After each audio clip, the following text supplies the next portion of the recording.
ভাবতে কেমন জানি অদ্ভুত লাগে, একদিন আমরা কেউ থাকবো না। এমন অনেক মানুষ আজকে কবরে শুয়ে আছে যারা জীবনে নিঃশ্বাস নেওয়া অবস্থায় মরণের কথা হয়তো মনেই রাখে নাই।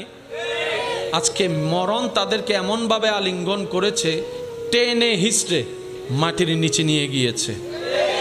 তাও নিজের হাতে মাটি তাদেরকে টানে নাই, নিজের আপন সেই ব্যক্তিদের হাতে তার লাশটা আজকে মাটির মধ্যে শুয়ে আছে। যে আত্মীয় আপনদের জন্য একটা সময় সে দিন রাত দেখে নাই, পরিশ্রমের উপর পরিশ্রম করেছে, ত্যাগের উপর ত্যাগ দিয়েছে, ডান হাত তুলে দেখাই বলেন ঠিক কিনা?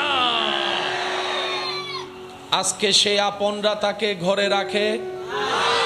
আপনি আসরের সময় মৃত্যুবরণ করেন, এশার হতে না হতে আপনার জানাজা। আপনার মৃত্যুর সংবাদটা যদি সকাল 10টায় শোনা যায়,